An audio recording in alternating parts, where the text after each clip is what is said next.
que es una escuela o que es una iniciativa que surge para fomentar liderazgos y formación de mujeres en altas energías.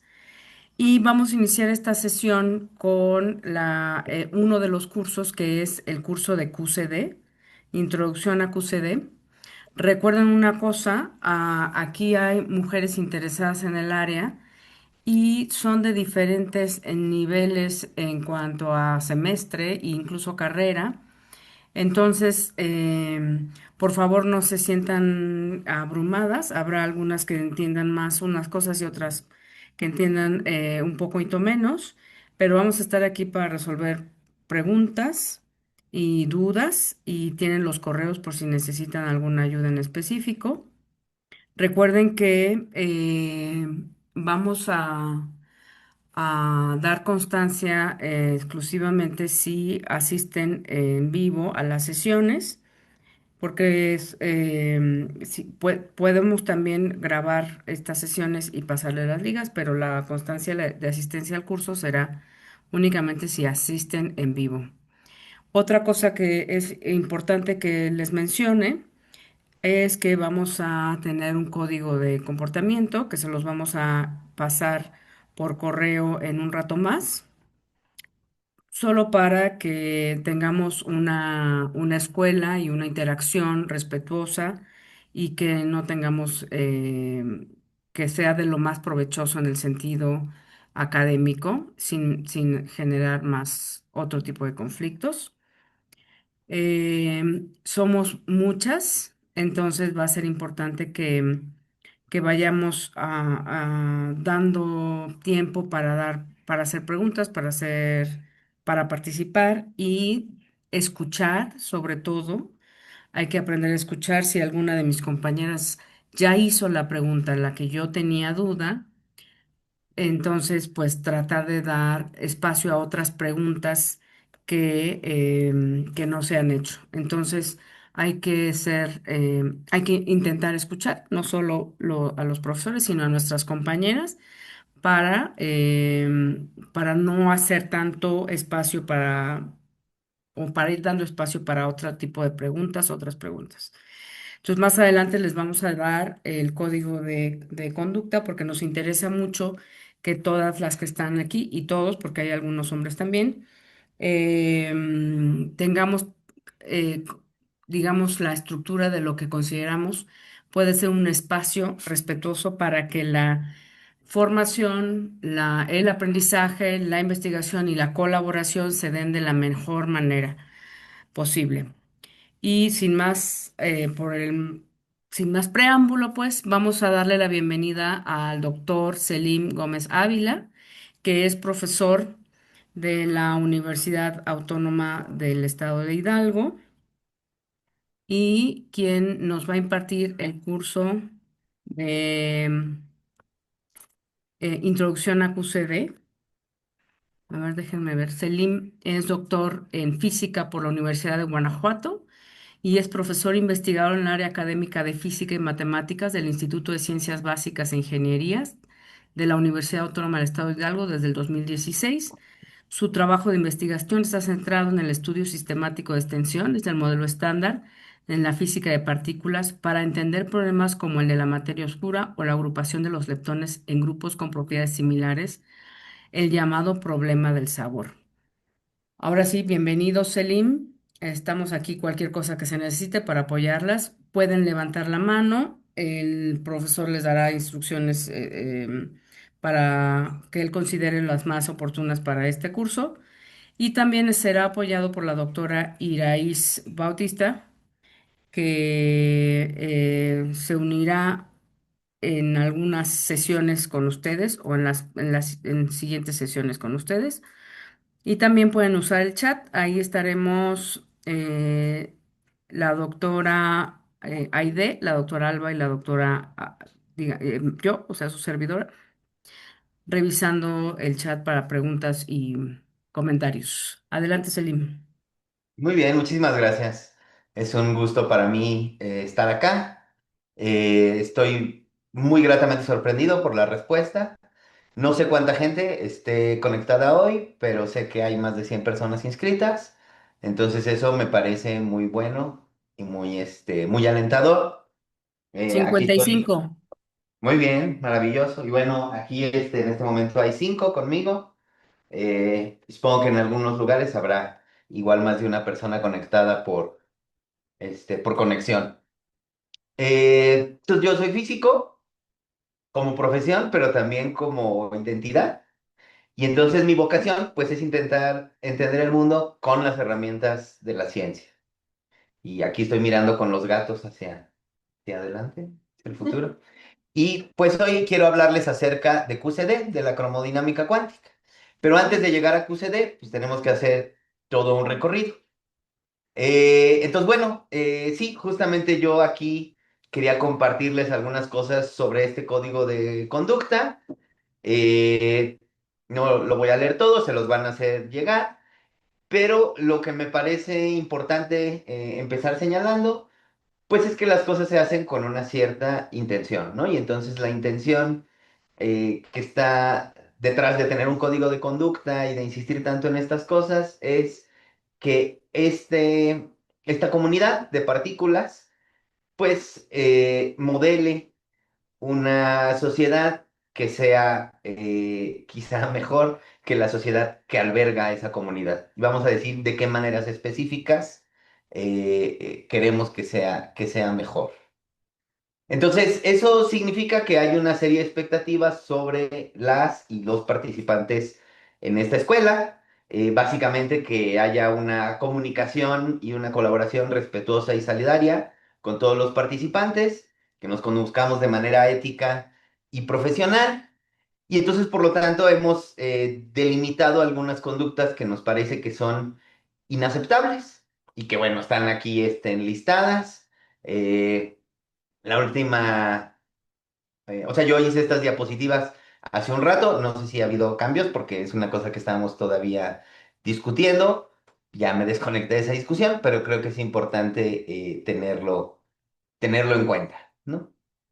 Y bueno, como sin consecuencias los reglamentos pues no pasan de ser sugerencias, pues me parece importante decir que hemos establecido un protocolo para atender cualquiera de estas conductas que empieza con contactar a cualquiera de los profesores que estamos participando en esta escuela. Esta escuela es una de las actividades que piensa realizar de manera sistemática esta iniciativa para mujeres en altas energías y entonces, bueno, este reglamento tiene la aspiración de ser una cosa más general, ¿no? No solamente limitada a estas sesiones de la escuela, sino a todas las interacciones entre quienes participen en esta iniciativa. Luego les tengo que hacer un comercial. Yo en este momento soy coordinador del posgrado en física acá en Pachuca, en la Universidad Autónoma del Estado de Hidalgo. Y entonces, pues, las invito a conocer, informarse acerca de este programa. Es un programa de reciente creación. Me parece que es un programa diferente a otros programas en física. Es un programa bastante flexible. Tiene algunas virtudes que pueden hacerlo interesante. Y entonces aquí, pues, hay algunos QRs para que puedan, pues, ir a la página del programa. Pero además quiero invitarlos a este proyecto de divulgación de la ciencia que se llama Ciencia Parlante, que llevan estudiantes de licenciatura aquí del programa en Física y Tecnología Avanzada y que intenta, pues de alguna manera, mostrar, comentar tanto las actividades como la vida cotidiana de los estudiantes de física en este lugar. Y bueno, por supuesto está ahí mi dirección de correo. Cualquier cosa, pues pueden contactarme por ese medio. Si, por ejemplo, quieren, no sé, una copia de las diapositivas, estaba yo ahí intentando elaborar unas pequeñas notas, ¿no? Un guión de lo que estoy diciendo, de lo que les voy a decir. Y pues también para preguntas, para pedir quizá más literatura o lo que ustedes quieran. Ok.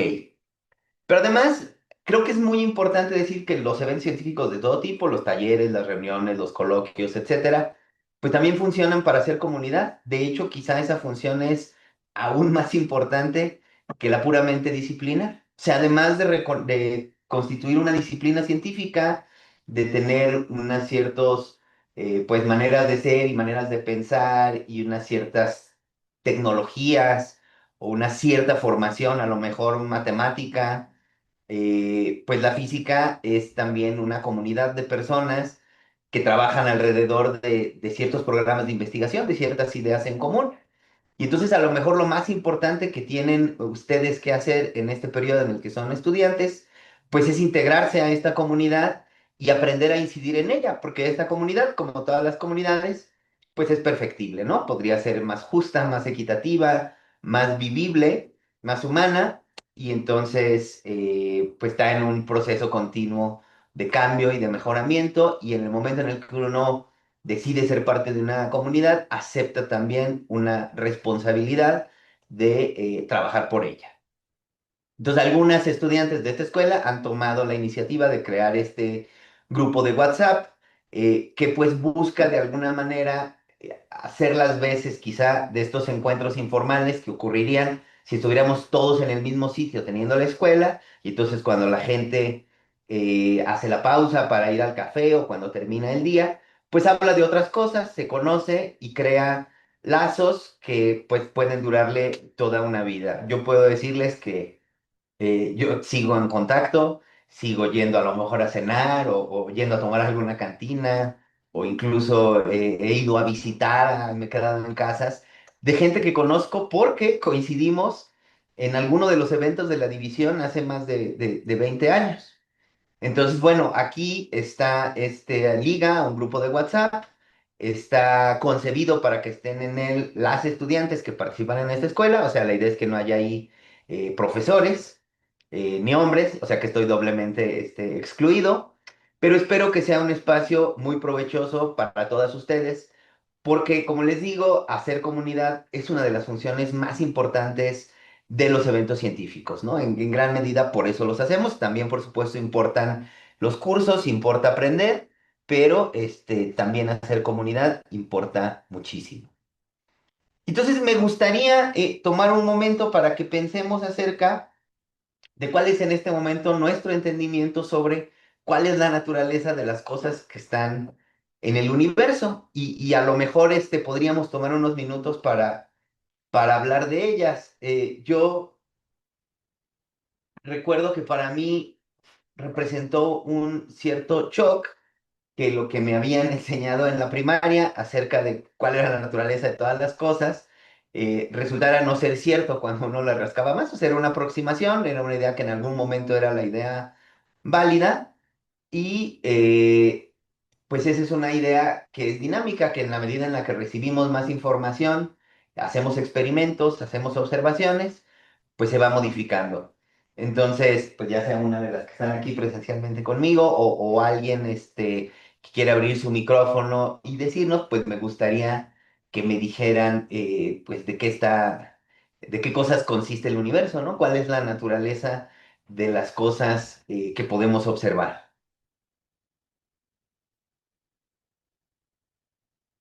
Siempre la primera pregunta en la primera sesión del primer curso, pues va a ser una cosa difícil.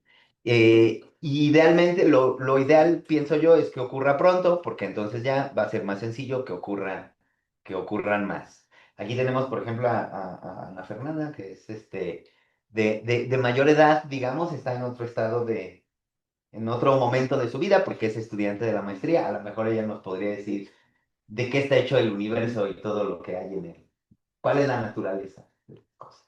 ¿Me tengo que saltar? No, yo creo, ¿sí la escuchan? Si hablo así, ¿sí me escuchan?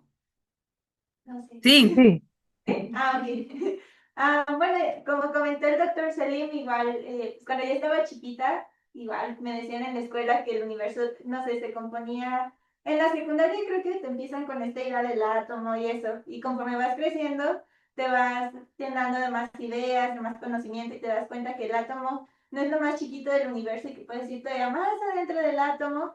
Y pues ahorita sabemos de las partículas, que hasta ahorita las partículas fundamentales, pues como le dice su nombre, son fundamentales, pero pues igual no sabemos si hay algo todavía más chiquito que las compone. Por ejemplo, la luz, que en un tiempo se creía que era partícula, en un tiempo que onda, ahora pues dependiendo desde dónde lo veas, pues ya es como la tomas, muchas veces. Entonces, pues es un conocimiento que va evolucionando conforme vas aprendiendo más y más en esta vida. Y pues ya, no sé. Muy bien. No sé, ya es todo lo que tengo que decir ahorita. Entonces, justamente pues la historia de la física de partículas es la historia de cómo partiendo de una idea muy vieja, que era que todo tenía que estar hecho de un número pequeño de constituyentes, pues hemos ido encontrando cada vez un conjunto distinto de constituyentes que no sabemos si es final. Eh, entonces, la pregunta es, ¿por qué estudiar QCD, ¿no? ¿Cuál es el interés? Entonces, déjenme empezar diciendo cómo yo concibo todo este asunto. Lo primero que yo diría es que hay cosas en el universo que se parecen a mi entendimiento de qué es la materia, de qué son las cosas, las que uno puede agarrar, las que si uno las pone en un sitio ahí se quedan quietas, es decir, las cosas que se comportan como piedras, o ya si quiere uno ser más sofisticado, pues a lo mejor como átomos. Y por otro lado, hay entidades que no se comportan así, que no se están quietas en un lugar, que no las puedo tocar y que es a lo que normalmente llamamos radiación. Y entonces la vida en la Tierra, todas las cosas que conozco y amo, eh, como la cerveza, por ejemplo, o a lo mejor pues no sé, los instrumentos musicales o lo que sea, son posibles debido a las propiedades de la materia, de la radiación y a sus interacciones. Por ejemplo, la gravedad quiere que todo esté junto, pero tiene dificultades en retener a la radiación y entonces tenemos este equilibrio que hace que las estrellas no colapsen instantáneamente, la gravedad que las quiere juntar, la presión de radiación que las quiere separar y entonces pues vivimos en el filo de esa navaja, ¿no? Y estas propiedades, pues, determinan muchas de las cosas que vivimos como son. Entonces, justo la física de partículas es esta rama de la física que estudia la materia, la radiación, su naturaleza y sus interacciones, excluyendo a la gravedad. Sabemos muchísimo acerca de estas partículas elementales pues descubrir todo esto que sabemos fue en gran medida algo que ocurrió durante el siglo pasado. Y bueno, todo lo que sabemos también nos hace eh, más conscientes de todo lo que no sabemos, como por qué la materia se agrupa en familias, no sabemos de qué está hecha la materia oscura, no sabemos por qué hay algo en lugar de nada, o sea, por qué hay más materia que antimateria, no entendemos el origen de la masa de estas partículas elementales, ni la estabilidad misma de la materia. Y entonces me voy a poner un poco filosófico y voy a empezar diciendo que las cosas normalmente no son una cosa nada más, sino normalmente son muchas cosas. Y entonces que en todas las ideas, en todas las cosas interesantes, en todas las cosas que me gusta, uno puede encontrar que hay varias cosas que la componen o que tienen varios aspectos. Y entonces esos son aspectos complementarios, pues que están ahí enlazados y que tenemos que entender ambos. Y entonces un esquema que me parece útil para estudiar la historia de la física, en general la historia de las ideas, es que tenemos una especie de ciclo de innovación y después de síntesis. Entonces, donde tenemos cosas que nadie esperaba, que son novedosas, que de alguna manera nos hacen entrar en crisis con la visión del mundo que tenemos en ese momento, pero que también normalmente son cosas complicadas en el sentido de que no las entendemos, de que no tenemos una manera elegante, concisa de hablar de ellas. Y entonces después llegan momentos como de síntesis teórica, momentos de unificación de todas estas ideas, donde pues ya podemos tener estas descripciones concisas, podemos escribir, ¿no? En la parte de enfrente de una camisa o en una taza, una cosa que engloba todo lo que sabemos acerca de algo. Entonces, como a mí me gusta mucho la música, pues pienso en esto como el momento Elvis y el momento Beatles, porque cuando la gente escribe la historia del rock, suele identificar estos dos momentos como momentos pivotales en pues cómo ocurrió esta historia y cómo se desarrolló este género musical. y entonces dicen, ah, bueno, hay un momento de irrupción cuando se graba That's Alright en 1954, el primer sencillo que lanza Elvis. Y luego hay este momento en el show de Ed Sullivan donde empieza esto que llaman la invasión británica.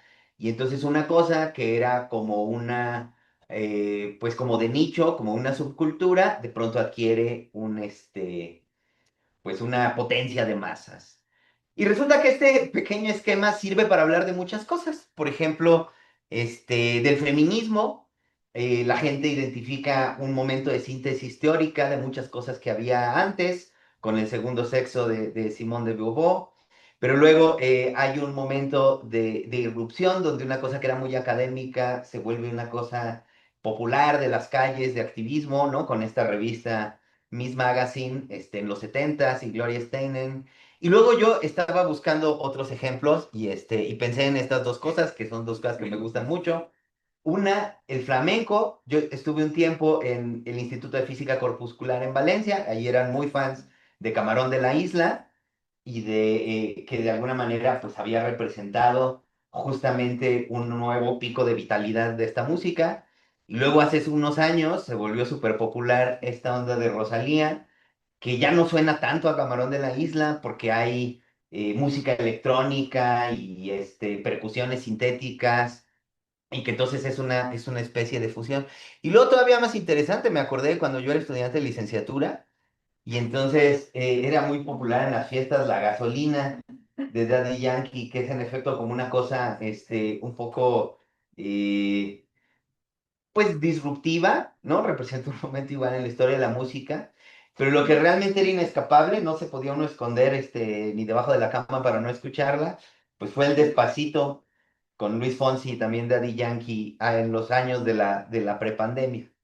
Entonces yo quisiera identificar un momento gasolina y un momento Despacito en la historia de la física de partículas. O sea, en la física de partículas también tenemos un ciclo semejante.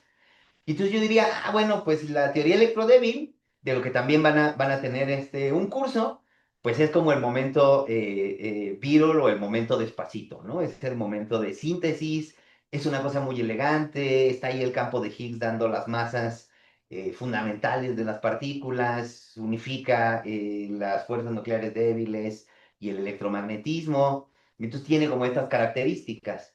Y luego la otra cosa que es una historia muy interesante, es la de la cromodinámica cuántica. Y entonces yo diría, este es el momento gasolina o el momento Elvis, donde de pronto hay una explosión en la información que tenemos, en lo que los experimentos nos dicen acerca de la naturaleza de la materia, y entonces es necesario, pues, crear todo un esquema conceptual para ponerle orden, que incluso modifica la manera en la que se forman los físicos, porque entonces nuevas estructuras matemáticas toman un papel protagónico y entonces ya la formación de un físico no está completo si no tiene estas herramientas. Y entonces resulta que a pesar de que la masa fundamental de las cosas, lo que identificaríamos con pues, la masa que está en su propagador, viene de la teoría electrodébil, casi toda la masa de la materia visible, pues en realidad viene de esta parte de la cromodinámica cuántica. Entonces, bueno, más o menos esta es la historia que quiero contar, ¿no? La del lado derecho. Entonces, como les digo, QCD explica, describe la abrumadora mayoría de la masa de la materia visible. Por supuesto, hay otro montón de materia que no es visible, que es la materia oscura, que no sabemos realmente cuál es su naturaleza, pero pues ser el 99% de la masa visible tampoco es poca cosa, ¿no? Y es muy interesante porque a pesar de ser una fuerza mucho más fuerte que las otras dos, pues de alguna manera permanece escondida y entonces pues hay que irla a buscar ahí en el corazón de la materia. Entonces, comprender QCD, pues es comprender las fuerzas de energía básica que le da forma a nuestro entorno. Es de lo que quiero hablar, por eso creo que vale la pena estudiar QCD. Entonces, ¿cuál es la idea del curso? ¿Cuál es el contenido? Entonces yo seleccioné, digamos, estas tres cosas. A lo mejor podría haberla separado la última.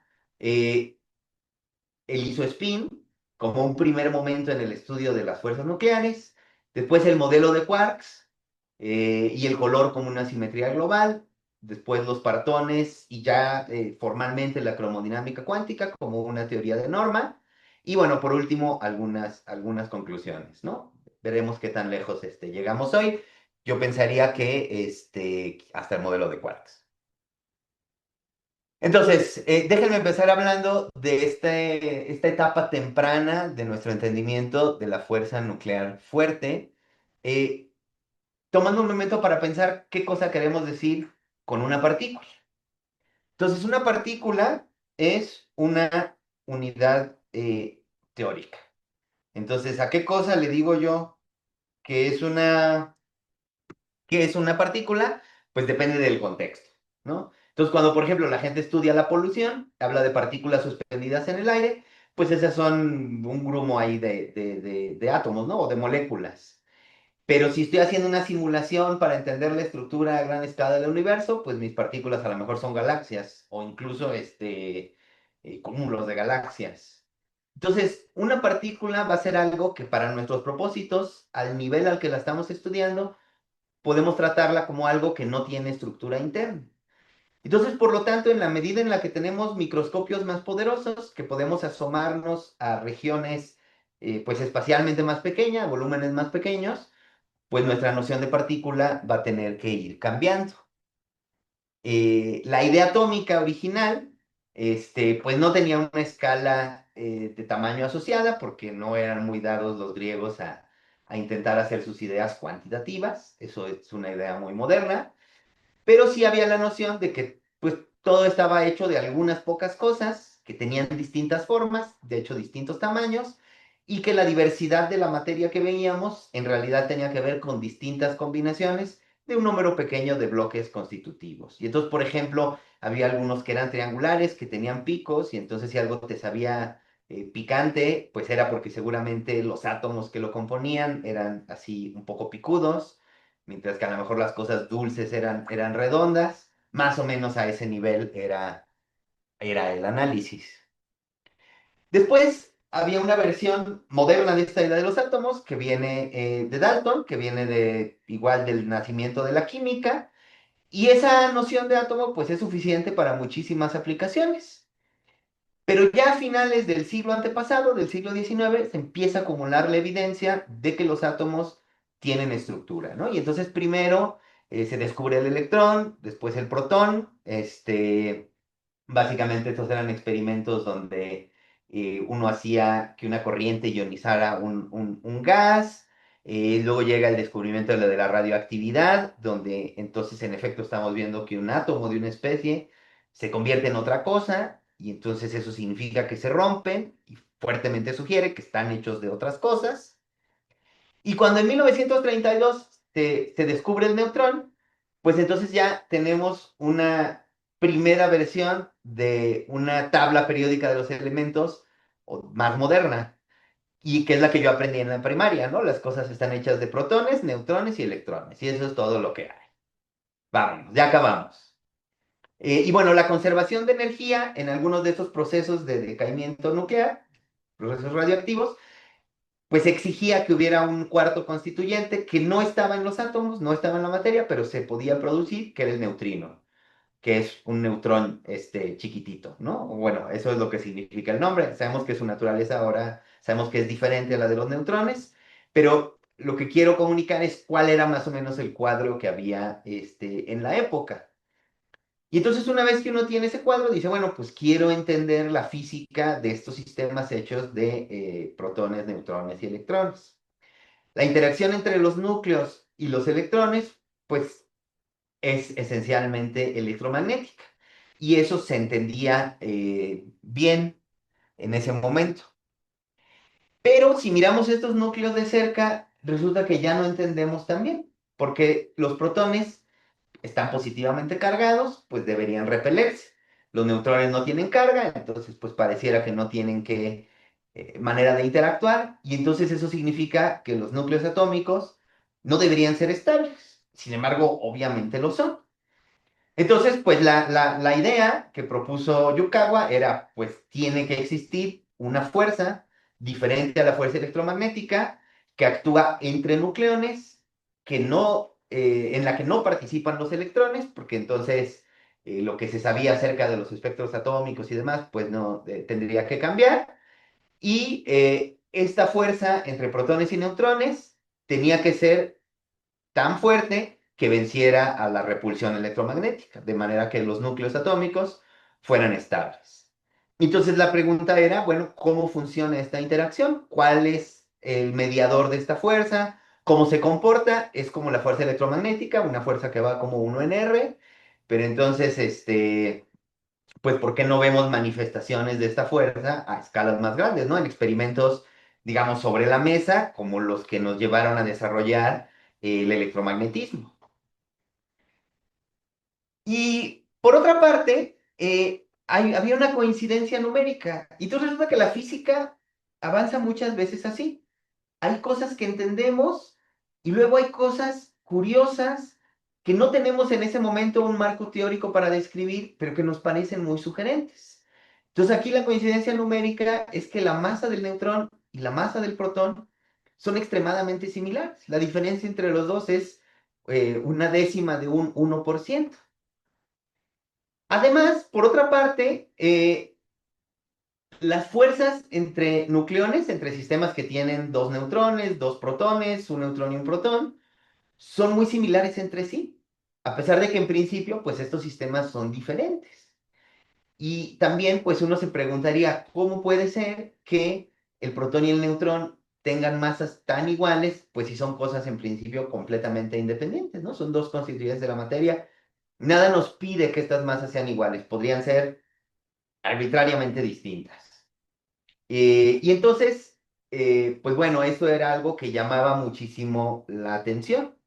Entonces son dos observaciones. Una, que estas masas son muy similares y otra, que de alguna manera esta fuerza nuclear parecía ser incapaz de percibir la carga, o sea que no distinguía entre protones y neutrones. Ah, bueno, y como un comentario, porque estamos midiendo ahí la masa en megaelectronvoltios sobre la velocidad de la luz al cuadrado, pues es básicamente despejar, ¿no? Esta ecuación famosa de Einstein. Si E es igual a mc cuadrado, pues entonces m tiene que ser igual a una energía entre c cuadrado, ¿no? Y estas son las unidades útiles del tamaño adecuado para discutir las masas de los nucleones. Entonces, la idea de Heisenberg fue, pues entonces lo que debe estar ocurriendo es que en realidad el protón y el neutrón no son cosas diferentes, sino que son como dos estados diferentes de la misma partícula. Y entonces esto lo hizo en analogía con lo que ya se sabía sobre el momento angular intrínseco de los electrones, que tenían un estado que llamábamos espín hacia arriba, otro que llamábamos espín hacia abajo, pero no decimos, ¿no? Es el electrón hacia arriba es una partícula y el electrón hacia abajo es otra partícula. Entonces aquí tendríamos un sistema donde el estado hacia arriba es el protón, el estado hacia abajo es el neutrón, y entonces estos simplemente son dos manifestaciones, dos estados del mismo objeto. Y entonces esto funciona como un momento angular, pero no en el espacio físico, sino en un espacio interno. Entonces la manera de describir esto es a partir de un objeto matemático que se llama SU2, que es un grupo. Y que, bueno, el nombre puede ser o esto puede verse fancy, pero no es más que el grupo de rotaciones, solo que en vez de ser en el espacio en R3, en el espacio de los vectores que conocemos y amamos, es en un espacio complejo de dos dimensiones, ¿no? Son todas las maneras en las que yo puedo transformar un vector complejo de dos componentes sin cambiar su norma, su producto interno. Y entonces estas transformaciones, pues justo esperamos que preserven la física. De manera que si yo tengo un proceso donde participa un protón, puedo cambiarlo por un proceso donde participa un neutrón, y mientras esté yo hablando de procesos que solamente involucran a la fuerza nuclear fuerte, debería obtener el mismo resultado. Y entonces la idea era que la pequeña diferencia en la masa del protón y el neutrón, pues tenía que ver con que uno tenía carga y el otro no. O sea, era de origen electromagnético. Pero en ausencia del electromagnetismo, estos tendrían que haber tenido la misma masa. Eh, Matemáticamente, estas rotaciones en el espacio de dos dimensiones pueden escribirse en términos de tres matrices que se llaman las matrices de Pauli. Son las matrices generadoras de SU2. Y entonces, pues hay toda una tecnología donde uno aprende a usar estas matrices para subir y bajar índices, digo, para subir y bajar del neutrón al protón y viceversa, o del estado de espín abajo al estado de espín arriba. Es exactamente la misma estructura. Y entonces, toda la información que uno puede necesitar saber acerca de estas transformaciones, acerca de CO2, está codificada en lo que llamamos la relación de conmutación de estos generadores. Entonces, esto es esta parte de decir, tenemos un marco matemático donde ponemos de una manera muy concisa describir lo que está sucediendo. Entonces, estos operadores de isospin, pues son esencialmente estas matrices de Pauli, y entonces va a haber combinaciones, esta que llamamos I más e I menos, que son operadores de escalera, donde una lleva del neutrón al protón y la otra del protón al neutrón. ¿Sí? Y entonces esa es la simetría que tenemos, que puedo cambiar uno por otro y la física debe ser la misma. Y resulta que esta idea tan sencilla del isospin, pues resulta tener un valor predictivo muy fuerte. Porque entonces me dice, bueno, entonces debe haber otros casos de sistemas que tengan esta simetría de isospin, que yo tenga un conjunto de objetos que puedo intercambiar entre sí y que la física me va a dar la misma. Por ejemplo, descubrimos los piones. Los piones son tres, uno positivo, uno negativo y uno neutro. Sus masas son también muy similares y entonces hay pequeñas diferencias que también se las podemos atribuir o se les atribuyeron en ese momento a las diferencias en las cargas. Y bueno, y no solo, hay otros ejemplos, ¿no? Por ejemplo, hay un multiplete con cuatro estados, que es la delta, donde todos tienen masas muy similares y entonces pues parece que esto se está cumpliendo. También cuando tengo dispersión de nucleones, protón, protón, protón, neutrón, neutrón, neutrón, etcétera, pues voy a ver que aunque no haya estados ligados, pues sí hay comportamientos que son muy similares. O sea, estas interacciones en efecto respetan de manera aproximada esta simetría de isospin. Y entonces esta idea del isospin, pues fue la primera idea que proporcionaba un marco teórico para entender las fuerzas nucleares. Y entonces por eso, pues es una idea en efecto, pues muy importante. Desafortunadamente, bueno, no desafortunadamente, pero ese no fue el final de la historia. Porque entonces otros experimentos empezaron a expandir el número de las partículas que teníamos. Entonces, casi inmediatamente aparece el positrón, una cosa como el electrón, pero con el signo contrario, exactamente la misma masa. Eso es uno de estos momentos disruptivos, porque nadie lo esperaba. Eh, para los teóricos era muy interesante porque ya había esta teoría de Dirac para describir al electrón y esa tenía otra solución que tenía la carga contraria y entonces eso pues como que encajaba en esa idea. Y en efecto después pues empezaron a aparecer nuevos personajes, algunos que encajaban con las ideas que teníamos y otros que no. Por ejemplo, en experimentos de rayos cósmicos, donde básicamente uno monta un detector en un globo aerostático y lo deja subir, empiezan a aparecer cosas que se están produciendo ahí en la atmósfera que nadie esperaba, que no encajaban con la física teórica de la época y que de hecho propiciaron una especie de crisis. Entonces aquí en esta gráfica, cada una de las bandas corresponde a un nuevo tipo de partícula detectado en estos experimentos. Entonces ahí es donde aparecieron los piones, pero también aparecieron los muones, aparecieron los caones, bueno, los protones ya los conocíamos, y la esperanza era que uno de estos fuera el mediador de la fuerza nuclear fuerte, pero no estaba claro qué podía uno hacer con los demás, si eran elementales o no. Por ejemplo, los piones, su masa no es tan exactamente parecida como la de el protón y el neutrón, pero aún así es bastante similar. Y encajaban en esta idea del isospin. Porque justamente si yo hago el producto de dos de estos espacios de dimensión 2, pues resulta que ese producto se separa en una parte que tiene una componente y una parte que tiene tres componentes. Entonces esa parte que tiene tres componentes, pues podían ser los piones. Y entonces estos eran buenos candidatos para ser los mediadores de la fuerza nuclear fuerte. Y hay un rango de energías cuando hacemos física nuclear, donde esto es una muy buena descripción, porque esos son las partículas que vemos propagarse, piones y nucleones. Ok. Entonces la idea del isospin, pues nos llevó hasta aquí. Pero después lo que empezó a ocurrir es que empiezan a aparecer todavía más cosas, cuanta porquería se les puede ocurrir. Antiprotones. Bueno, los antiprotones no están mal porque si el electrón tenía un positrón, pues está bien que el protón tuviera un antiprotón. A lo mejor el neutrón no tenía porque el neutrón era neutro, entonces podía ser que no estuviera ahí. Después vimos que sí estaba. Pero la otra cosa interesante es que a diferencia del protón, el neutrón y el electrón que teníamos formando la materia, todas estas partículas nuevas que iban apareciendo eran inestables. Tenían tiempos de vida, algunos pues muy, muy chiquititos. El protón no, el protón vive pues más de lo que ha vivido el universo, nunca hemos visto un protón decaer. Pero los piones y los muones, pues eso sí tenían tiempos de vida que se medían en microsegundos o fracciones de microsegundos.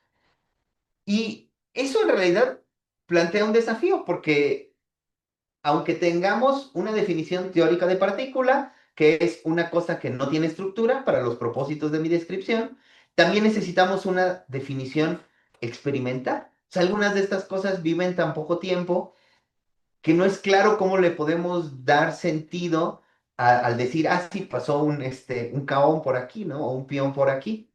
Entonces, esa definición experimental, pues sí puede ser algo así como un clic en un detector, pero si las partículas viven tan poco que no alcanza a hacer clic mi detector, entonces tengo que buscar otra manera de pensar en ellas o de definir qué es una partícula. Entonces, la manera en la que describimos las partículas inestables es a través de la idea de una resonancia.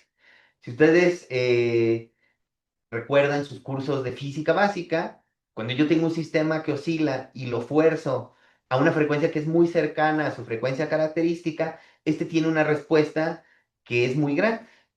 Y entonces, pues eso tira estadios, tira puentes, tira los cables de alta tensión en las carreteras. Hay que colocarle ahí estos amortiguadores que antes se llamaban huesos de perro porque parecían los huesos de perro que salen en las caricaturas, pero ahora tienen muchas formas más interesantes.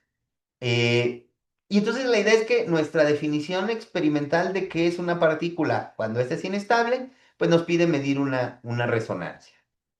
Entonces, en esta tabla están las partículas que conocíamos en 1947.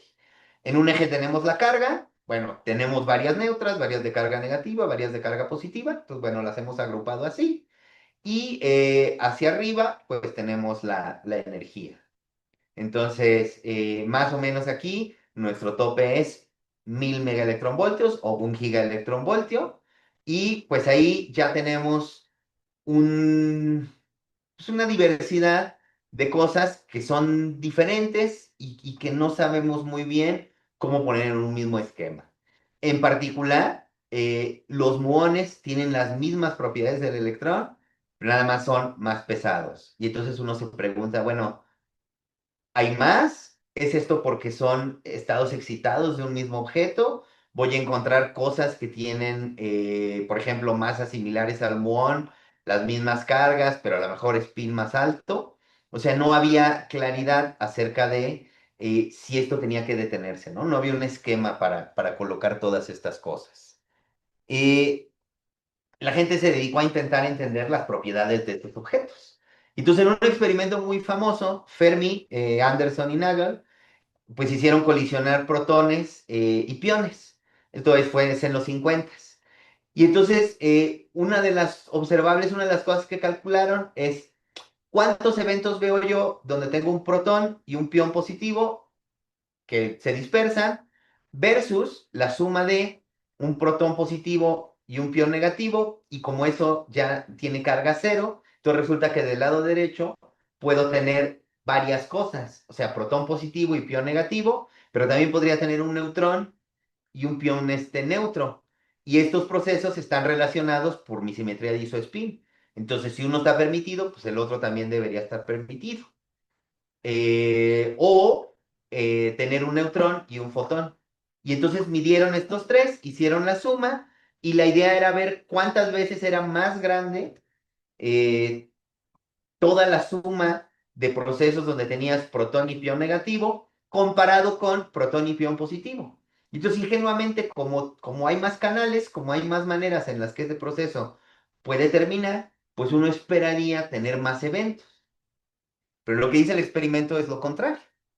Entonces, eso pues se ve, está pixeleado porque es un screenshot del paper original, que es una cosa escaneada. Pero lo importante, lo interesante de esto es que el resultado experimental es lo contrario de lo que los teóricos esperaban.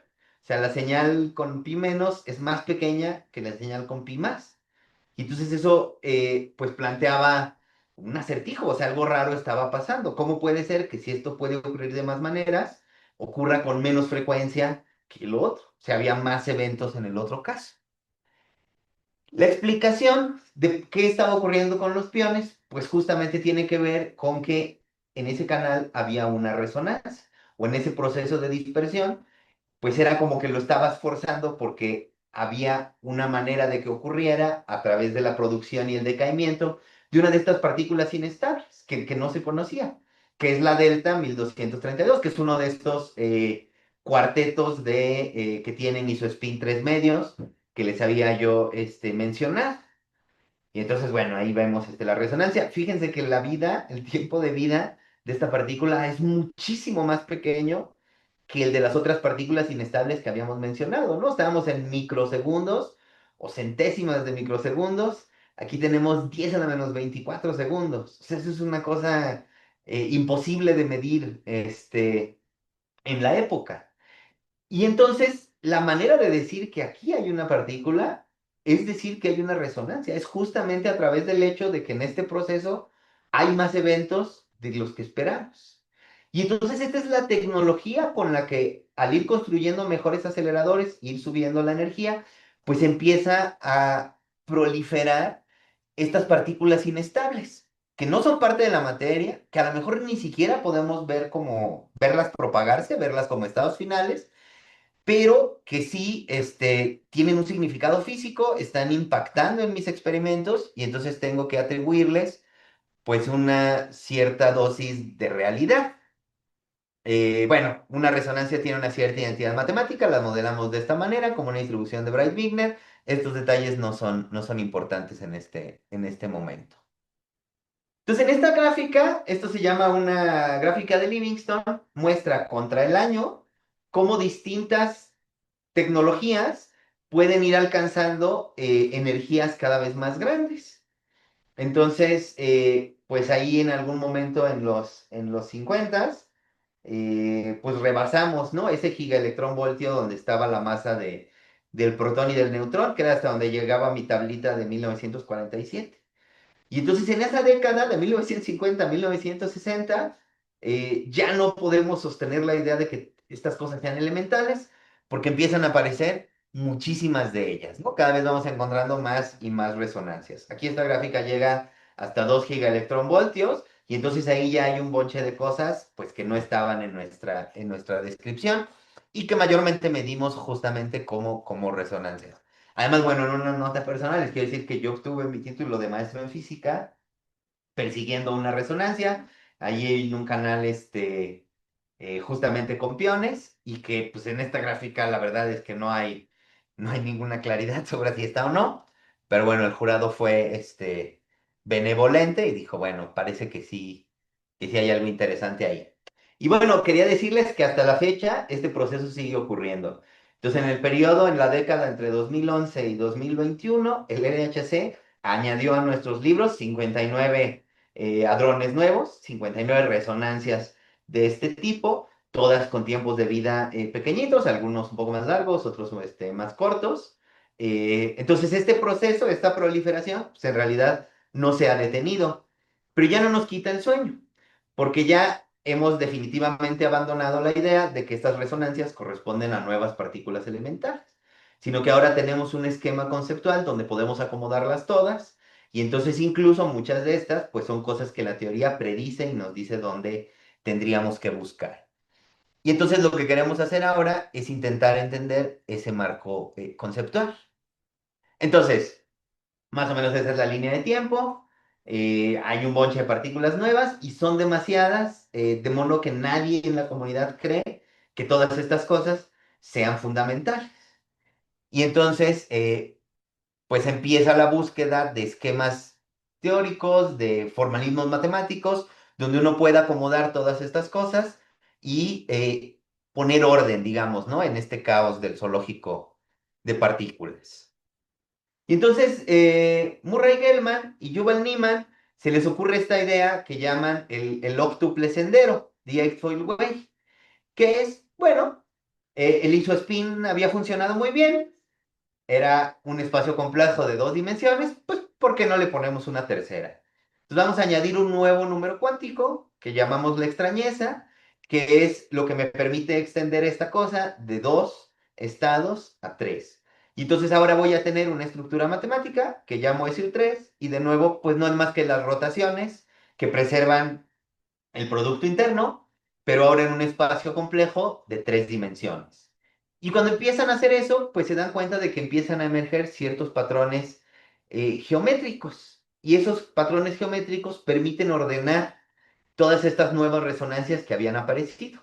Entonces, esto que está aquí del lado derecho se le llama el octete de mesones. Y entonces ahí están los piones en un triplete como ya lo teníamos, pero además podemos acomodar otros estados, ¿no? Cuatro caones y el eta. Ujú. Y hay otro eta que no cabe en ese patrón, que lo ponemos por fuera, lo dejamos solo. Eso era ordenar lo que ya existía. Estos de acá eran todos mesones que tenían spin cero, ¿no? O partículas resonancias que tenían spin cero, porque estas colisiones o estos procesos de colisión entre partículas, de dispersión, pues conservan el momento angular. Y entonces yo puedo saber en qué estado están mis partículas finales y decir algo acerca de el spin de mis resonancias. Cuando quieren hacer lo mismo para partículas que no tienen spin cero, sino spin semientero, entonces se encuentran con este patrón que llaman el decuplete de bariones. Pero en este patrón del decuplete de bariones, pues no estaba lleno, sino que había un lugar vacío en la cima, donde está ahí representado el pi menos, el omega menos, perdón. Y entonces, la predicción de Gell-Mann fue, bueno, allí y con una masa no muy diferente a las demás, tiene que estar el omega menos, ¿no? Esa fue la profecía. Y entonces esta profecía se cumplió cabalmente, ¿no? En 1964, en Brookhaven, se produce este omega menos, justamente con las propiedades que había predicho este modelo ya no de isospin, sino decimos que este era un modelo, pues, de sabor, ¿no? De sabor con tres posibilidades. Eh, entonces, la hipótesis fundamental que me daba esto era que en el interior de los nucleones y de los piones y de los kaones y de todas estas partículas había otras partículas que eran los quarks. Y el nombre, bueno, es una alusión literaria a una novela muy densa de James Joyce, y además, pues, que no tiene mucho sentido, ¿no? Porque se usa en una porra. Es tres quarks por Mustermann.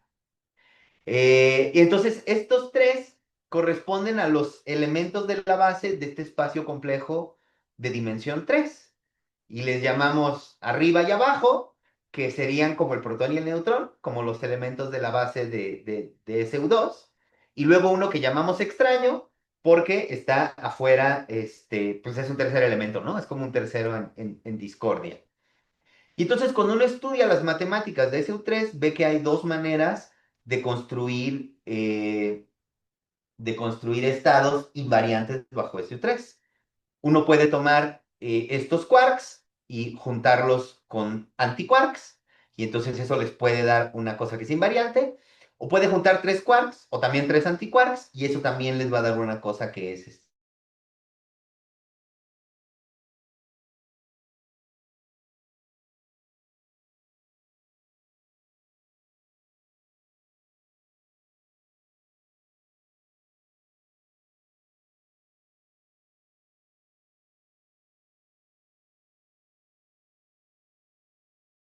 objetos están hechos de quarks en ciertas combinaciones. Y entonces el omega menos estaba hecho de 3 quarks extraños y por ese motivo era más pesado y no lo habíamos visto. Perdón, ¿me escuchan? ¿Está todo bien? Me está saliendo un mensaje de que está la conexión inestable.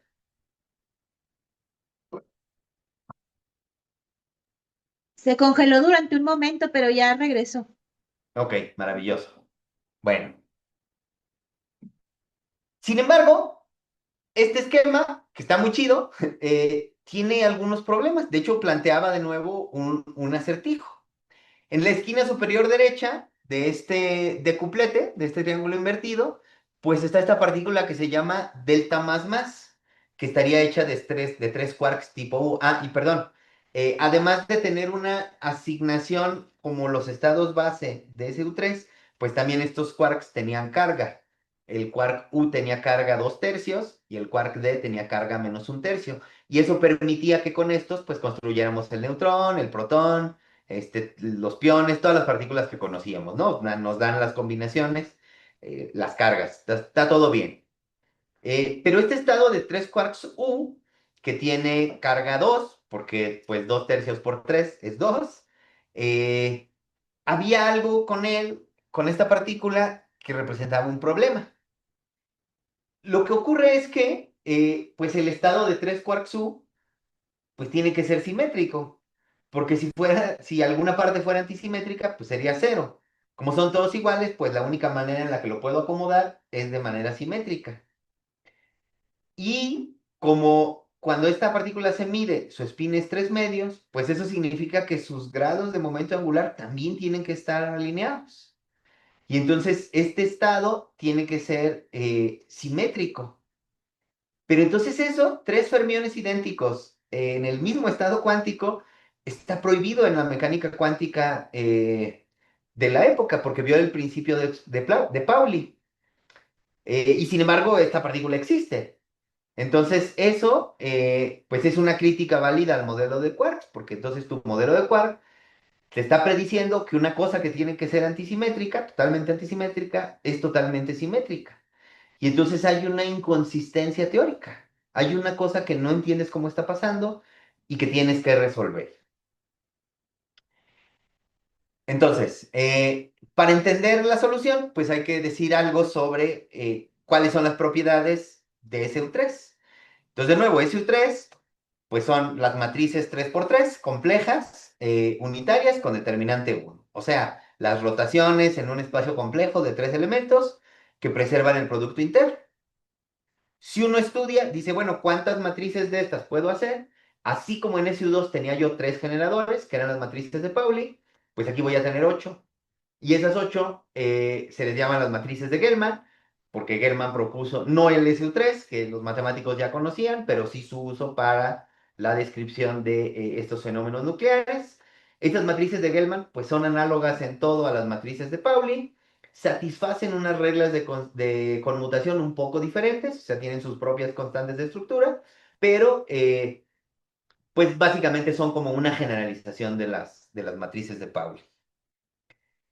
Los quarks, uno los pone en la representación fundamental de esta cosa de dimensión 3, o sea, ahí pone uno U, D y S.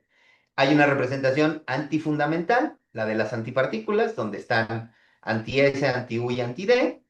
Y cuando uno estudia cómo es el producto de estas representaciones, cómo puede uno construir objetos que no tengan, que sean invariantes bajo este SU3, pues entonces se encuentra estas posibilidades, ¿no?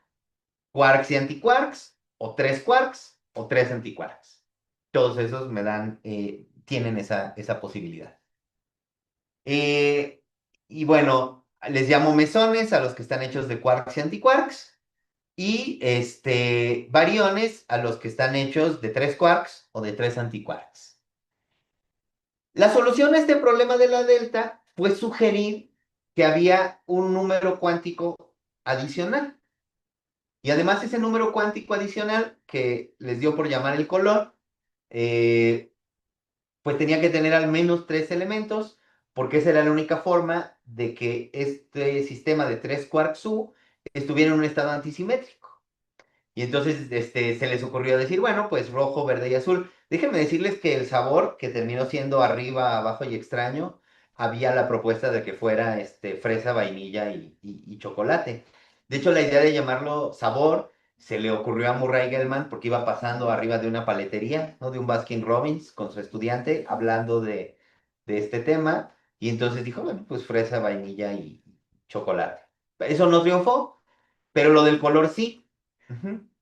Entonces la diferencia entre la idea del color y la idea del sabor es que en el caso del sabor yo puedo tener el octete, el decuplete, o sea, cosas que tienen sabor. Pero la propuesta era que no podía tener cosas que tuvieran color, que solamente podía tener estas soluciones que eran invariantes, que no tenían índices de color libres. Y entonces allí el asunto de por qué solo tengo mesones y variones, pues se explicaba, ¿no? Y resolvía el problema de Pauli, porque entonces ya podía yo tener una antisimetría completa, combinándolo como color y anticolor, o como tres colores. El caso del U, pues era el caso de los tres colores, y entonces era antisimétrico en ese grado interno del color que no habíamos visto. Y esta idea era, pues que esta era una simetría global. ¿Y qué quiere decir que sea una simetría global? Básicamente significa que yo lo pongo a mano en mi teoría y que no hay un mecanismo que se asegure de que esta cosa se conserve. O sea, básicamente yo pido que esta cantidad, la eh, no coloración, el hecho de que todas las cosas que existen tengan que ser incoloras, tengan que ser blancos, pues es un requisito que yo estoy imponiendo, pero no hay un mecanismo para asegurarse de que eso en efecto sea así. Creo que hablé muy rápido. Entonces, ok, solo los estados que son singletes de color son observables. Todos los demás, que serían estados que tienen color disponible, entonces, pues pueden propagarse libremente. Y entonces eso nos lleva a buscar un mecanismo que se asegure de que esto sea así, ¿sí? Y si esto es así, entonces está muy bien porque nos explica por qué, a pesar de que estamos proponiendo en nuestro modelo de quarks que existen estas partículas en el interior de los nucleones, nunca las hemos visto andando libres por ahí, sino que están confinadas, ¿no? Decimos que viven en esclavitud infrarroja, que no pueden escapar del interior de los quarks, que de hecho si yo intento separarlos, tengo que suministrar tanta energía al sistema que voy a producir nuevos pares de quark-antiquark y al final me voy a quedar pues con el ladrón que tenía antes más una cosa nueva. Y entonces eso, pues, bueno, eso me lleva a buscar un mecanismo para asegurarme de que estas cosas permanezcan confinadas. Entonces, este mecanismo, pues es promover esta simetría global que yo pongo a mano a una simetría como la conservación de carga en el electromagnetismo. La conservación de carga en el electromagnetismo no ocurre de manera global porque yo no puedo destruir una carga aquí y crear una carga acá y que eso sea, digamos, me deje satisfecho, sino que pido que se cumpla la ecuación de continuidad.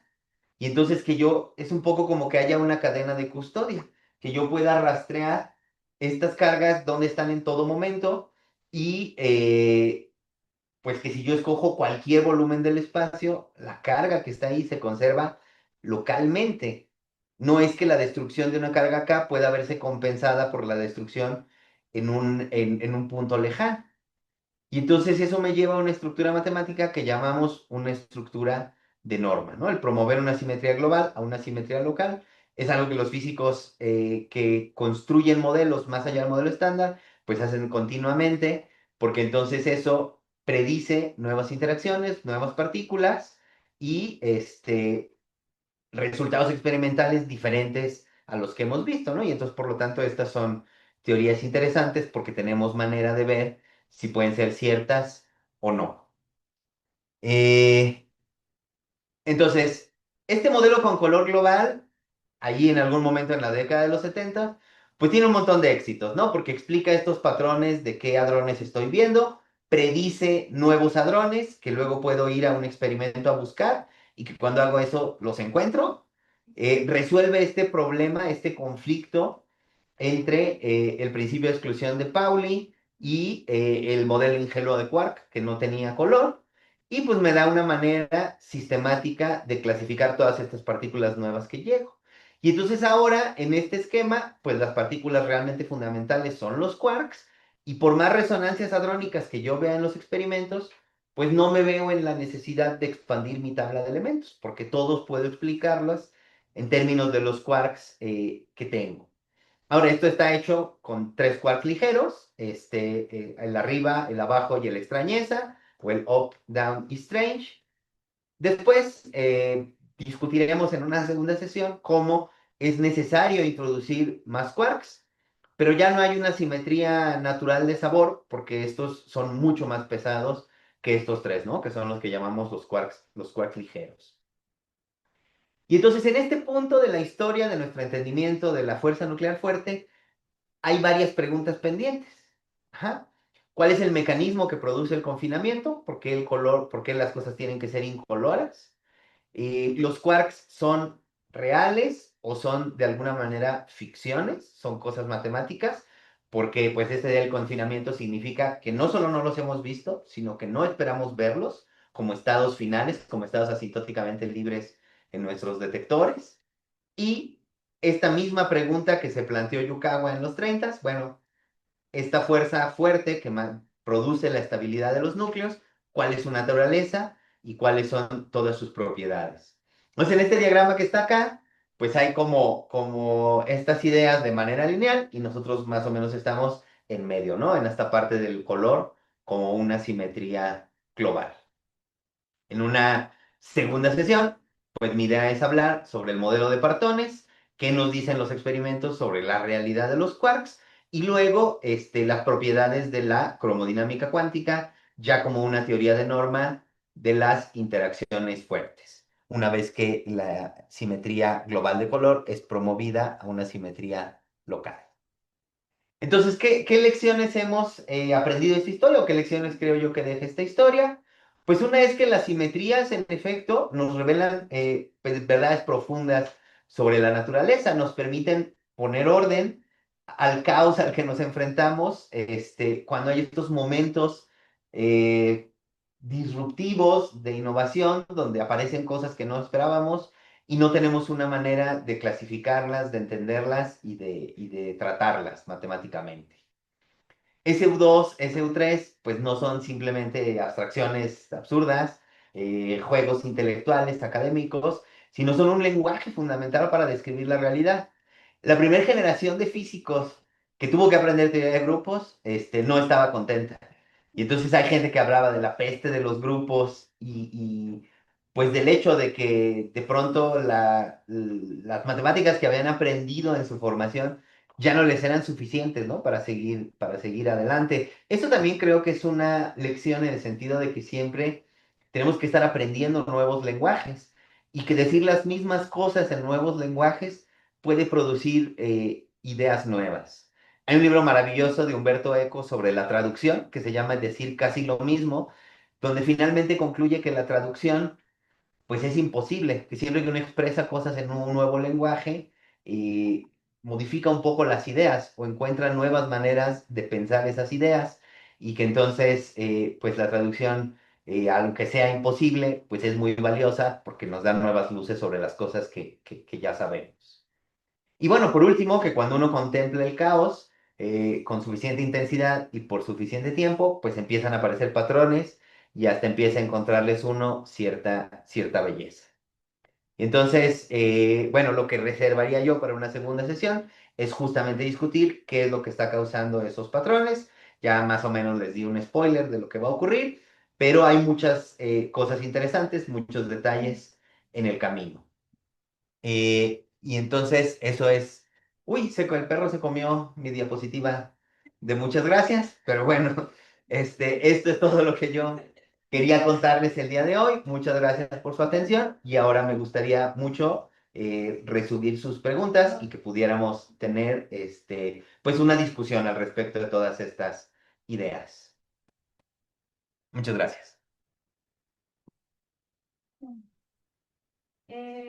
Bueno, ¿me podría decir qué es el ladrón? Es que Ajá. Ok, entonces Hadrón es el nombre que le pusimos a toda esta porquería que salía de los experimentos. Ahora decimos, pues son todas las cosas que están hechas de quarks, ¿no?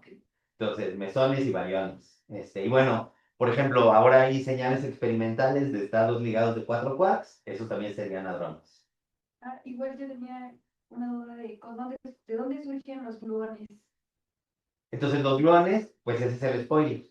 Los gluones justamente serían el mecanismo que mantiene a los hadrones sin color. Y entonces, así como los fotones están asociados con la fuerza electromagnética y el W y el Z están asociados con la fuerza nuclear débil, los gluones serían los mediadores de esta fuerza nuclear fuerte. Y van a aparecer cuando promovamos esta simetría de color global a una simetría local.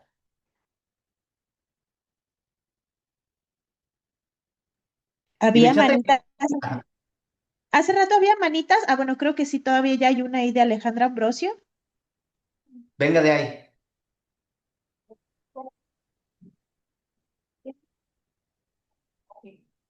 Hablar un poco más sobre las emisiones globales y locales. ¿A qué se refiere con eso? Entonces, quiero decir que cuando digo que tengo una simetría local, quiero decir que en cada punto del espacio debe respetarse. Entonces, tiene que haber algo como una ecuación de continuidad, ¿no? Entonces, la ecuación de continuidad electromagnética me dice que si yo agarro un volumen chiquito de espacio, el cambio en la densidad de carga que hay adentro, pues se tiene que ver compensado por el flujo de una corriente que entra o sale de ese volumen. Entonces, si tengo una ecuación de conservación de ese tipo, entonces tengo una simetría local. Pero cuando tengo una simetría global, eso no necesariamente es así. O sea, no necesariamente hay una ecuación de continuidad, sino que uno podría pensar que yo destruyo una carga acá, creo una carga acá, y entonces al final la carga total es la misma, y entonces eso es lícito, ¿no? Está permitido. Entonces, por ejemplo, esta idea de las simetrías globales, eh, cuando se junta con otras ideas, puede producir ciertos problemas teóricos. Como por ejemplo, cuando las haces interactuar con la gravedad, terminas concluyendo que no deberías tener simetrías globales. O sea, que la existencia de los agujeros negros puede destruir cualquier simetría global y que entonces estas no vas a poder hacer que se respeten en todos los casos. Entonces, en efecto, son ideas pues diferentes en ese sentido, porque una simetría local es mucho más fuerte que una global, porque entonces significa que tengo una ley de conservación o tengo una ecuación de continuidad, que en el otro caso no necesariamente tengo que tener.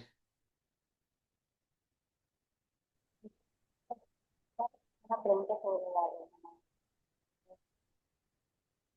¿Cómo? Tenés otra pregunta sobre la resonancia. ¿Qué exactamente es y qué es lo que mide? ¿Qué es ¿Cómo, qué? La resonancia, creo que dijo que es una resonancia y cómo se mide. Ah, ok. O sea, bueno, lo que yo intentaba comunicar sobre las resonancias es que para mí, si me dicen, aquí pasó un electrón, y entonces digo, ¿cómo sabes? Pues es que aquí tenía yo un detector y me dio una corriente. Y entonces hizo clic y digo, bueno, pues sí, eso tiene sentido, ¿no? Si me dices, aquí hay piedras, y digo, ¿cómo sabes que hay piedras? Y agarra una piedra y me la avienta a la cabeza, le creo. Aquí definitivamente había una piedra. Pero si ahora hablamos de cosas que son inestables, que casi no viven, que no puedo yo hacer que hagan clic en un detector, pues justo entro en un conflicto filosófico, porque digo, a ver, pero eso es como si uno aplaude, ¿no? En el bosque donde no hay nadie, si nadie lo escucha, si hubo aplauso o no hubo aplauso, esa es la crisis, ¿no? O sea, ¿cómo sé que de verdad había algo ahí? Y entonces, este experimento de Fermi con los piones, donde una cosa que esperábamos se ve muy diferente en el experimento que en nuestra teoría, sugiere que sí estoy accediendo como que a algún aspecto de la realidad, que hay algo ahí. Y entonces, bueno, ya no hablé mucho de eso, pero cuando uno hace, por ejemplo, experimentos de dispersión y grafica el número de eventos que tiene contra la energía, pues esta gráfica es horrible porque ahí no, no había nada. Pero, por ejemplo, en una como esta, pues uno ve este tipo de picos, ¿no? Entonces, no sé si vieron ayer la charla de Isabel, cómo mostraba el pico del Higgs y cómo entonces ahí estábamos convencidos de que habíamos descubierto una partícula. Es exactamente la misma idea que cuando yo estoy estudiando otras partículas completamente, yo preparo el estado inicial, mido el estado final, y entonces veo que en la dependencia de la energía hay un piquito. Hay una región en donde tengo más eventos de los que espero. Y entonces digo, ay, ahí se me hace que hay algo. Y entonces empiezo a buscarlo en todos los canales donde podría estar y veo que es consistente, ¿no? Que en todos aparecen piquitos más o menos a la misma energía. Y entonces me empiezo a convencer de que en efecto hay una partícula que es inestable, que no puedo ver en el detector. O sea, no puedo construir así como tengo detectores especializados de muones, no tengo detectores especializados para deltas, por ejemplo, ¿no? Un tracker de deltas que me diga, sí, por aquí pasa una delta, aquí está la trayectoria, porque viven muy, muy poco tiempo. Y entonces la única manera que tengo de acceder a la existencia de la delta es a través de verlo como una resonancia, de ver un aumento en el número de eventos que me da la huella, me da la pista de que por ahí pasó.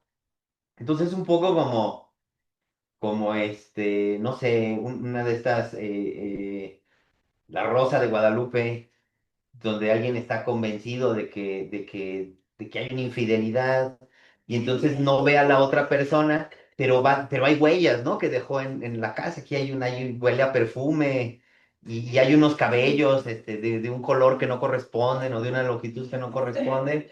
Y Dios me dice, no, o sea, estoy seguro de que aquí pasó algo. Medir una resonancia es un poco eso, encontrar de manera indirecta la huella de la existencia de estas partículas inestables. Y como nuestros colegas experimentales son muy dedicados y son muy inteligentes y trabajan muchísimo, pues recolectan una cantidad impresionante de datos, una cantidad tan sustancial de evidencias y además que corrobora, ¿no? En experimentos independientes y de distintas maneras la presencia de estas resonancias, que pues yo les creo. O sea, cuando veo el PDG y dicen aquí a tal energía medimos una cosa, yo digo, sí, seguro que sí está ahí. Aunque ya cada vez son cosas que están más lejanas de nuestra percepción, ¿no? Y entonces por eso LHC tiene 4 detectores, de alguna manera, pues haciendo cosas independientes para que, pues no se nos escape nada. Ujú. No sé si respondí a la pregunta. Sí, muchas gracias. Gracias a ti.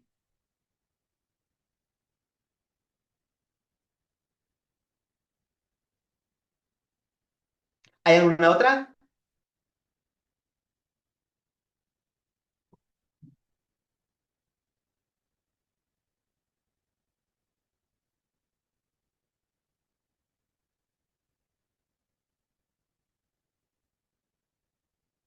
Bueno, si no, tarea. Escuchar a Camarón de la Isla. No, tarea. También. O sea, algo que me parecería muy valioso para la próxima sesión. Yo creo que muchas de estas cosas, o sea, la física para mí cuando era estudiante funcionaba como una bomba de acción retardada, ¿no? Y entonces iba a la clase y escuchaba y todo me parecía razonable.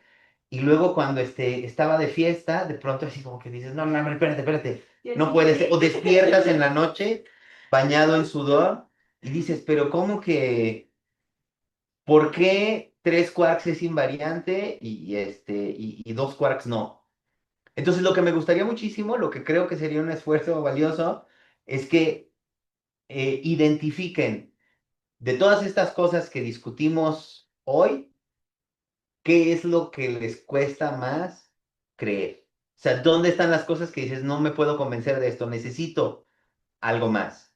Y entonces esa cosa, que, que, que es increíble o que dices requiero más evidencia, más información, pues que lo pongan en un correo y me lo manden. Y entonces me gustaría mucho empezar la próxima sesión leyendo, ¿no? Estas cosas y tratando de clarificarlas. Hay una, ajá, Alejandro Hernández, levanta la mano. Hola, buenas tardes. ¿Sí me Bueno, escucho? sí. Bueno, tenía la pregunta de que en el caso de la vida media de las partículas, de cómo se calcula, bueno, cómo se mide o si son valores teóricos. Entonces, justamente en esta diapositiva que tengo ahí, pues aparece este gamma. Este gamma es la anchura total a la mitad de la altura, ¿no? Eso que está ahí como dibujado. Y entonces, eso, ¿qué tan ancha es esa resonancia? Pues es algo que yo puedo ver porque en el experimento justamente lo que veo es esa forma, ¿no? Bueno, veo puntos y luego les ajusto una línea y con eso digo, pues como esto debe ser un Bright-Wigner, pues eso me va a decir el valor de K y el valor de gamma.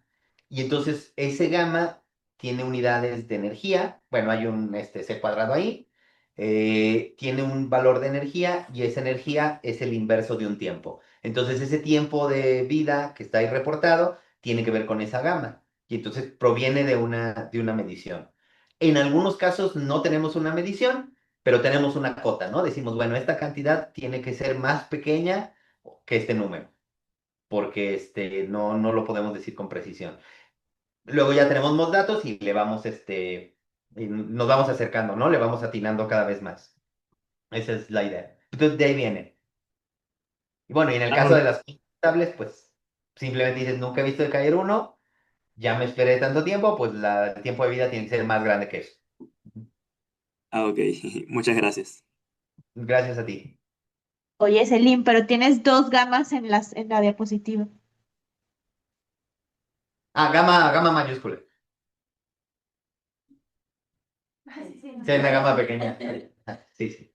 Gamma mayúscula.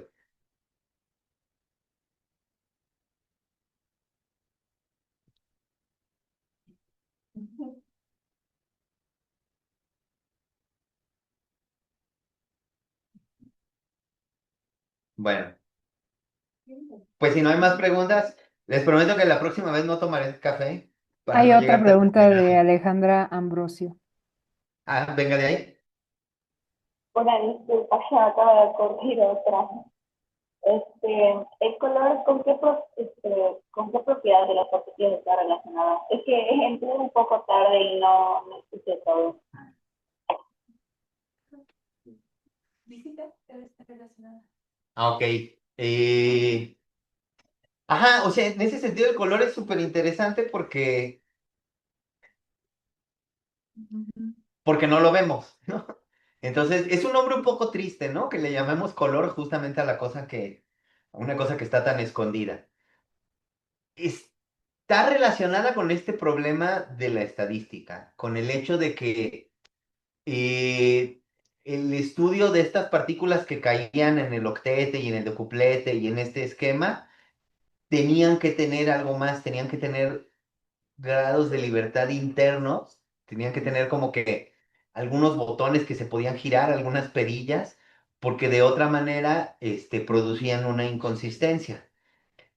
Después, cuando ya tenemos QCD como una teoría de norma, pues entonces resulta que ese color me dice con qué gluones se acopla el quark.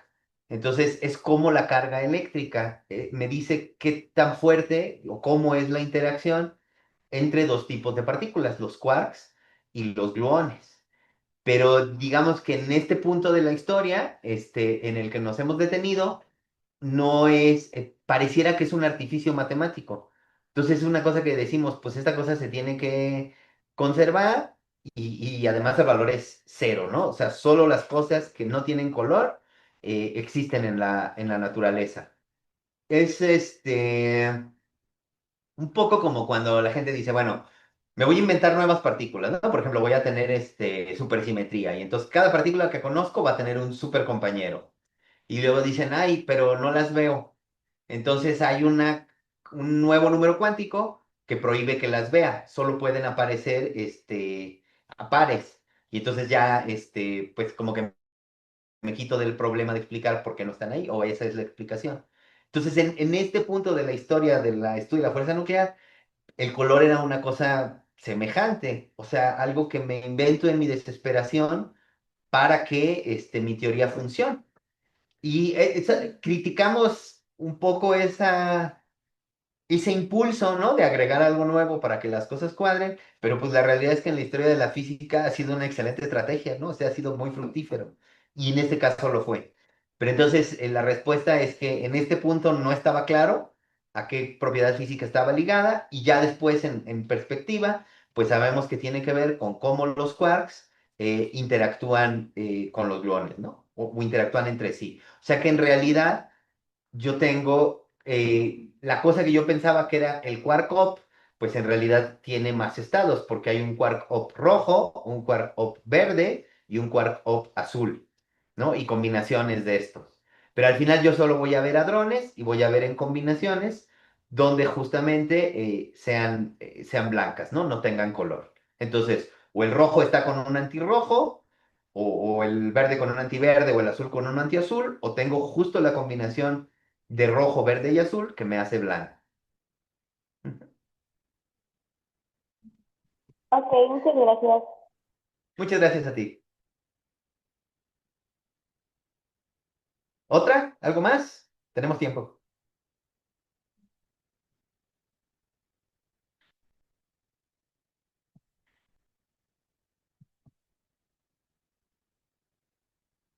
Adrián,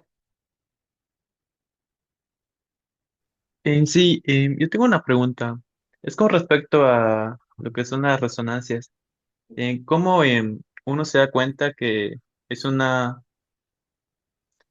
partícula que no se ha identificado, por ejemplo? Me imagino que por su tiempo de vida, ¿no? Pero hay otro parámetro que... o sea, tú tienes una, un modelo que te describe los experimentos. Vas a los experimentos y los experimentos son muy tercos y un poco mala onda y no se quieren parecer a tu modelo.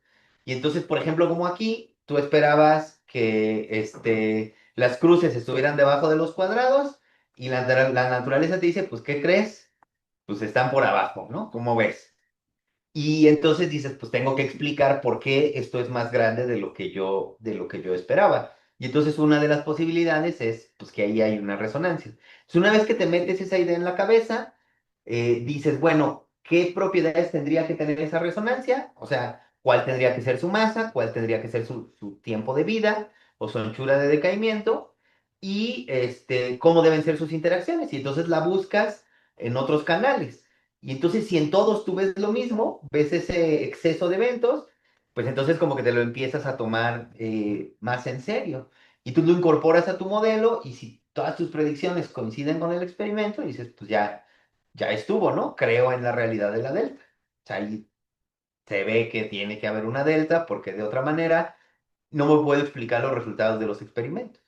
Y entonces, si lo haces tú y lo hace otra gente en otros experimentos en el mundo, pues al final se convencen de que eso tiene que estar ahí. Entonces es un asunto de cruzar datos en muchos experimentos. Si piensas en otras posibilidades, por ejemplo, piensas, ¿no estará un cable mal conectado? ¿No será que no hice bien el experimento? ¿Que hay un error sistemático? Que a lo mejor sí se producen más de los cuadrados, pero a lo mejor son más difíciles de ver, a lo mejor se me están escapando, a lo mejor la distribución angular es tal que todos se producen casi en la línea del haz y entonces por eso no los veo, ¿no? O sea, se producen donde mi detector no funciona tan bien y entonces los estoy contando de menos.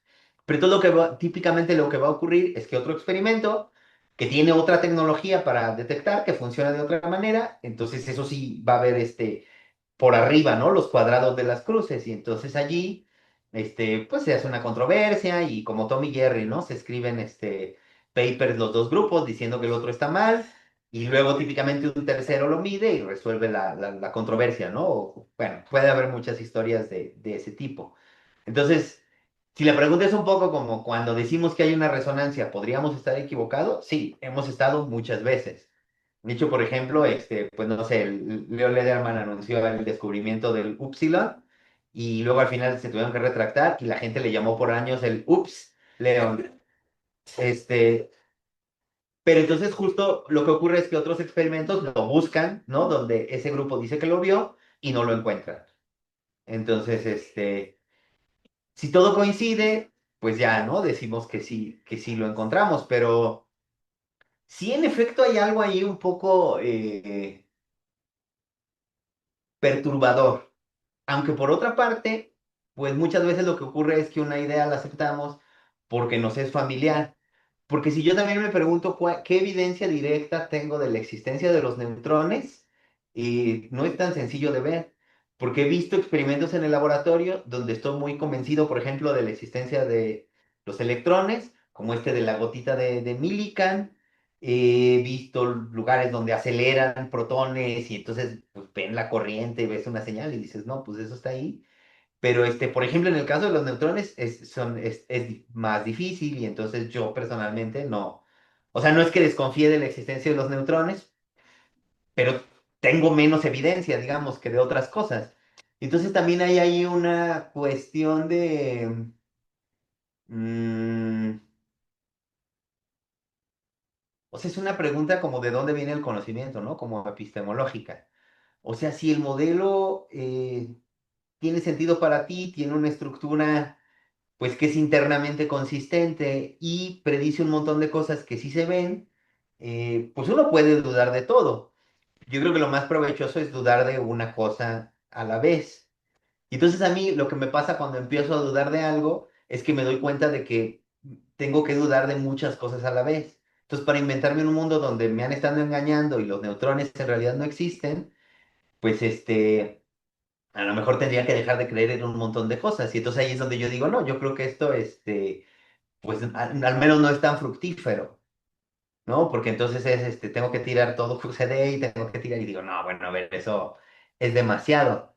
Pues si me dices una cosa, ay, ven una señal a 750 gigaelectronvoltios en dos fotones, y tú puedes dudar de eso y no cuesta mucho, ¿no? No tienes que renunciar a nada más. Eso a lo mejor, tiene más sentido, no sé. ¿Era por ahí la pregunta? O sea, si podía haber algo diferente. Sí, justo. Gracias. De nada. Ahora voy a pensar en eso toda la noche.